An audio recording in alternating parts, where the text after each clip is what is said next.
Hey guys, Omni here. We are back for episode 5 of season 2 of Stargirl. Last week's episode saw Tigress, the sportsmaster, breaking out of prison so they could catch one of Artemis's big games, taking Mike hostage to get Pat to help them get through this whole situation. It was pretty interesting, especially when they were laying low at Pat's house and we see the dynamic between the two couples as they actually start to bond over their parenthood. It was really interesting, like especially considering this family tried to kill them on multiple occasions.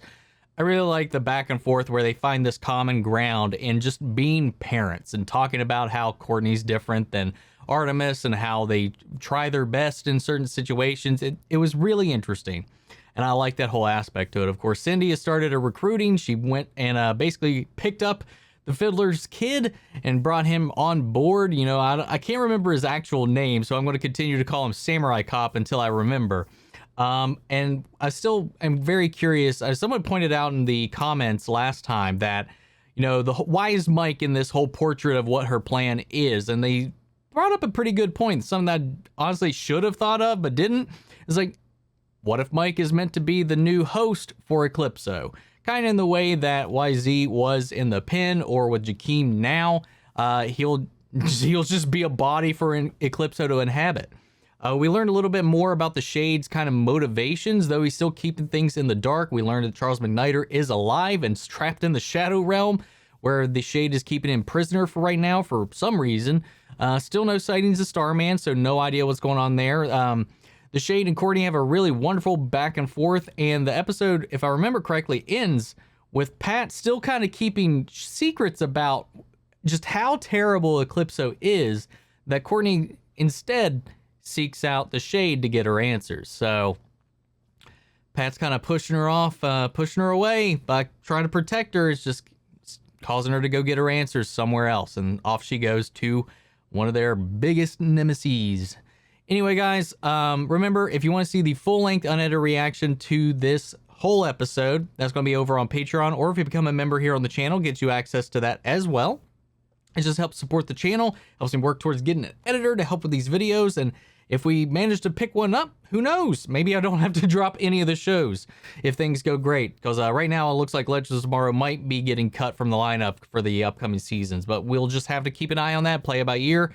And if you want to keep things going, that's how you can support the channel and help me kind of keep all this, keep this all juggling in the air while we're getting through it all. But anyway, guys, let's go ahead and dive into this week's episode of Stargirl. Here we go.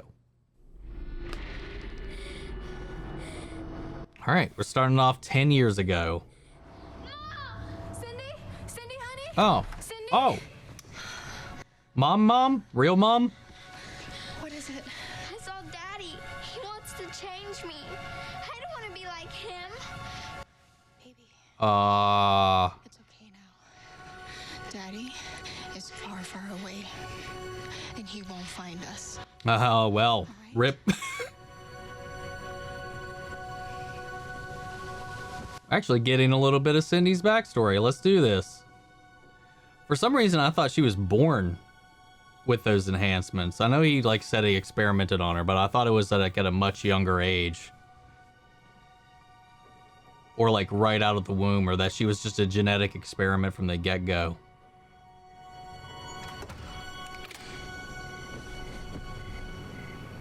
She turns over, giant hooded lizard man's just in the room.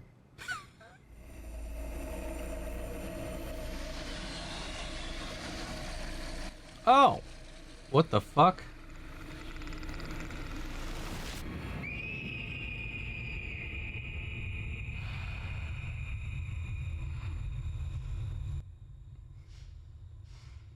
Couldn't get a good look at that, though. Damn. Oh, is it Cameron's turn to get recruited? Leave my grandson out of whatever mischief you are up to. Get wrecked. Creepy grandma for the save here. You'll stay away from him. Your father was a monster, and so are you. Do the grandparents have powers? I wonder. Oh, they do. I got that answer real quick. runs in the family, not just Junior. A whole family full of ice cubes. Oh. That's creepy.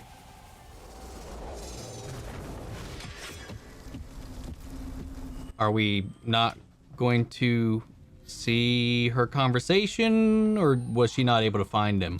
It's an hour. Get wrecked. Yeah, Where were you? I was out Not looking for the shade. looking for the shade. Oh my god. See, somebody's being honest in here. Why? A supervillain was more honest with me than my own stepfather. Okay, Court. So I went out to go find him, to learn more, to ask him to team up. To team up? Have you not been paying attention? The Shade is a bad guy. Eclipso is evil. There's a difference. Ooh, she's already becoming a little Sith master here, a little Sith apprentice. Already taking some of the teachings with her. Sounded dark. The weather in Nebraska this week, clear and sunny, statewide, except for Blue Valley. I think it's because Eclipso's here. There'll literally be a rain cloud over the house where it's at. Just Cindy's house just has a fucking storm cloud above it, like it's a goddamn cartoon. I'm sorry I didn't tell you about Dr. Mid-Nite's daughter. No, you're still holding things back, man. You're sure there's nothing else? Because Yeah. Get some rest.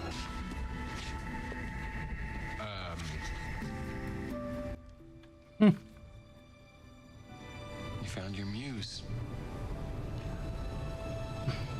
Every great artist has one.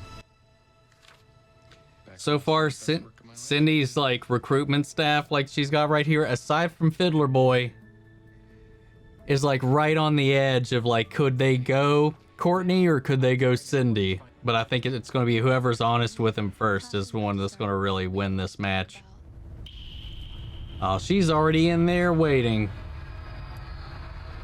Of course she is. sorry about your dad. You remember what you said to our 4th grade class after your mom died? You said, I never liked her anyway. So do not tell me you're sorry about my dad.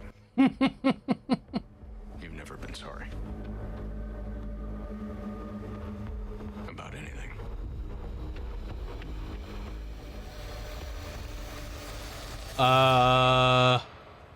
Really? Really? Okay. Sketchbook.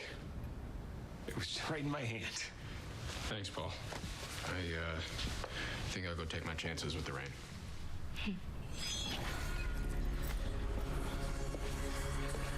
Your job's out, Paul.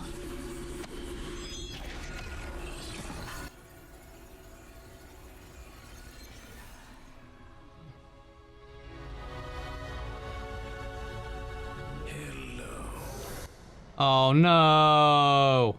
Who said that? Leave him alone! I am your new muse. Is someone there? I trust the day finds you well. I know who you really are, Shade. Just What are you doing here? calling him out right out of the gate. The weather is simply the prelude. Believe me, you do not want to see the finale. They're far too young to face the horror within. I warn you. You came here to warn me? Why do you even care? Oh, trust me, I do not. But if your daughter gets wind of the location of the Black Diamond, she'd be well advised to give that information to you to convey to me. It's by far the safest course of action for your family. That card you gave me had no way to contact you. Perhaps you should take another look.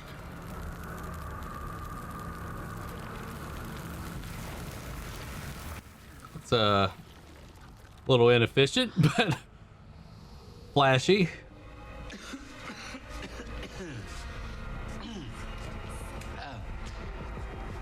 We end a few minutes early today. What the fuck? Is that paint? Yep.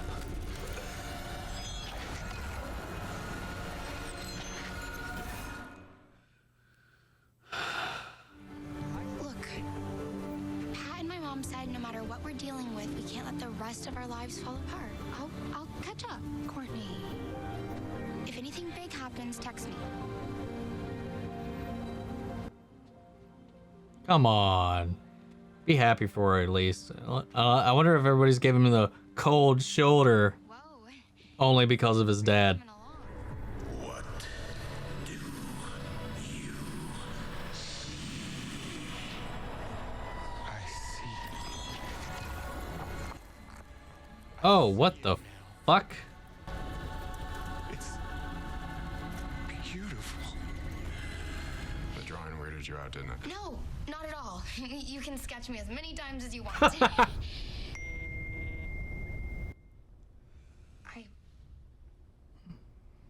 I really have to go. You did this to me last year, Courtney. You always leave. Last time. I promise. I'm really sorry. We'll see how this goes.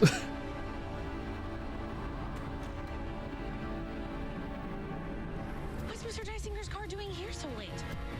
If the diamond is in there, he could be in trouble.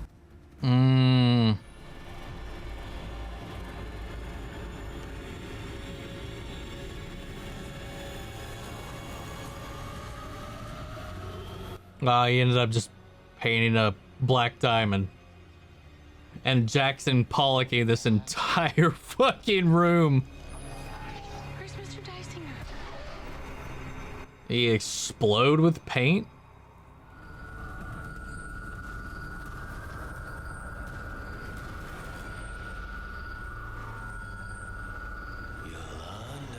What the fuck?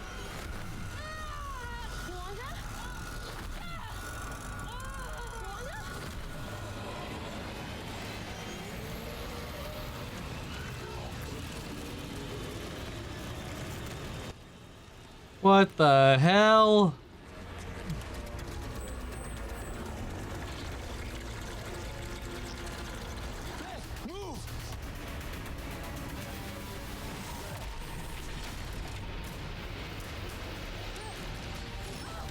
Jeez, man.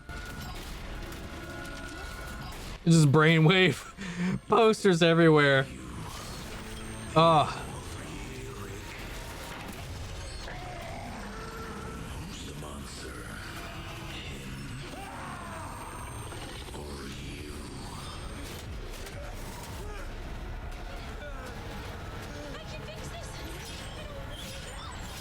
Is she unaffected thanks to the staff?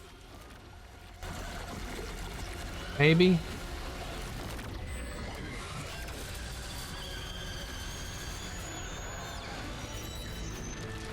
Mr. Deisinger!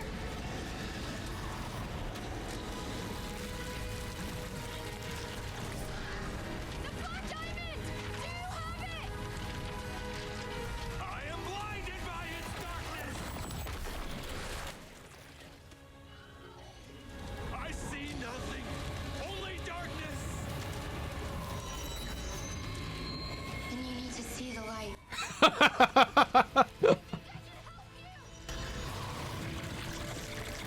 one can help me.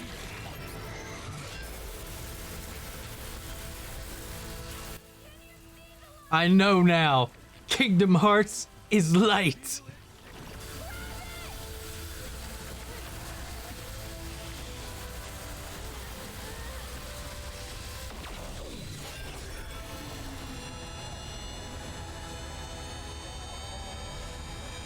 Jesus.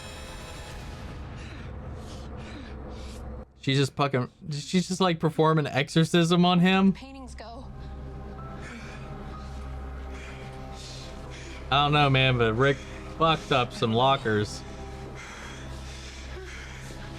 I'm surprised that's all he did to those. I lost my muse. Oh, it's sad. What the fuck were these two doing? Didn't have the black diamond on him? No. Eclipso's getting stronger. What do you mean? I mean that his powers, they're spreading beyond the Black Diamond. Great. I found divorce papers. What is going on? I deserve to know. It's a mutual decision. We just, we haven't decided to go through with it yet. I really do need to get to the hospital. But maybe we should talk more tonight as a family.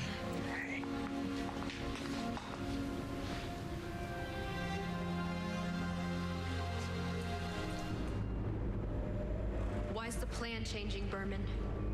I thought it was gonna be 4-on-4. Forget Cameron. He wasn't worth the trouble. The diamond is all the help we need. What is it? It's power that I control. No. But we are. There's just Calm down, Samurai Boner. a little piece to the puzzle.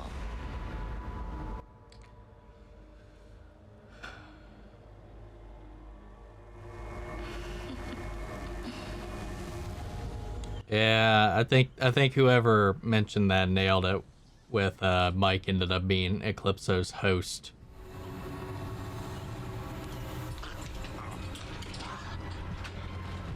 Is he hidden ice puberty? Yeah.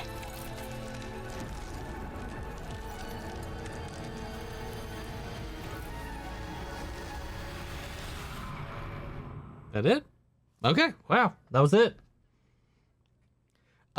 Yeah, that was a pretty interesting episode, man. Eclipso's growing stronger and stronger and stronger, man. Creating storms in the clouds, creating ill weather, haunting people's dreams, being able to operate without, I mean, he's been able to operate without the diamond before, because, like, he, without Cindy's knowledge, was manipulating her stepmother into attacking her. So he's been able to do that up to this point. I think he's just putting on a little act for what he did with Artemis and all that. Just his little feigning ignorance and feigning power, so that she feels like she's in control. But no, man, it got real. I like the body horror. I like the weird, like, direction that they went with the art teacher. And, like, preying on his, like, lack of musings, like his insecurities of not making art anymore, not having art that's recognized or appreciated. I like that whole little bit, like, preying on his darkness. It definitely made me a little sad for the guy, man. Especially when I thought he was just going to get, like, consumed by it or die due to this whole thing. But apparently the staff can exercise the darkness. Like, it's the only thing that can hurt the shade, and apparently it's the only thing that can repel Eclipso. And so yeah, we got to see a little bit more of what everybody's dealing with. You know, Rick obviously is still struggling with everything that happened. Yolanda, same thing. She feels guilty for both what happened to Brainwave and Brainwave Jr., that whole situation.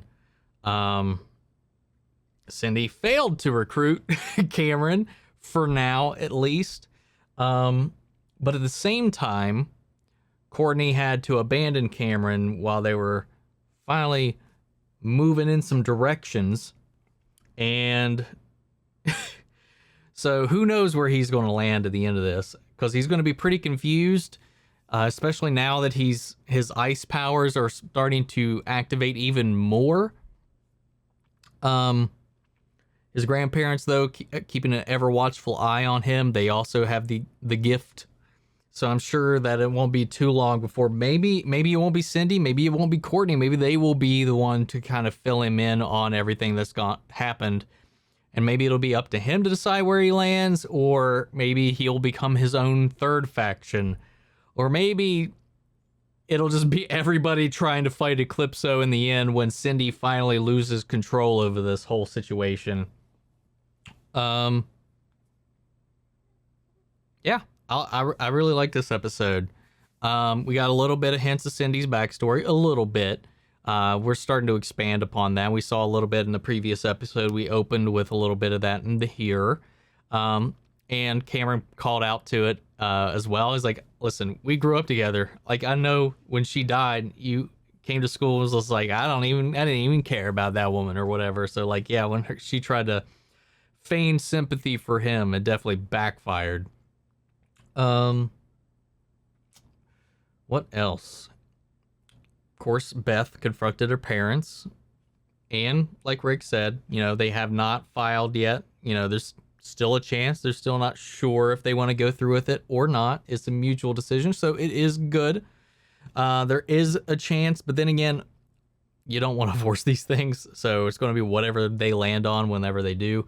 The interaction with Shade and Barbara was interesting, because I really feel like Pat and her are being like the mediators between the truth, the Shade, Eclipso, and the team. Like, they're a filter at this point. Like, at least she's willing to like pass along the information to him, it seems like. So it's going to be an interesting dynamic, and I wonder how Courtney and them's going to react whenever it is like shown true that they haven't been getting all the information from where they should be getting it. So I'm curious to see where this all goes. Like, the show's starting to pick up pace, and we're starting to see where things are going. So I'm excited to see where they go, man. Still, no one has said a thing about Jenny. Where the hell did she go? No one's mentioned her. No one said a word. We haven't seen her. Don't know. But guys, it's another pretty solid episode. I think it's a slow ramp up. We're at episode 5 of 13. So I imagine we'll have like a mid-season, climax kind of thing here as we get closer to the middle. And we'll see how this whole thing develops. But guys, what did you think of the episode? Sound off the comments. Let me know your thoughts down below. We'll carry on the conversation after the video. Remember, if you want to see the full-length unedited reaction, go check it out on my Patreon, or if you become a member here on the channel, we'll get you access to that as well. If you want to join the conversation, you can do that in the comments, or you can come join me on my socials or the Discord. Links to all that's in the description of this video. Before we go, I want to shout out our channel legends, Mandy Sherritt, Ryan Karen, Jason Coleman, Philly Vane, and your Kurskov. Thank you guys, as always, for your support. And yeah, it was another fun ride, and I can't wait to see what next episode brings. And I'll see you guys next week with the next episode of Stargirl. Take care, everybody.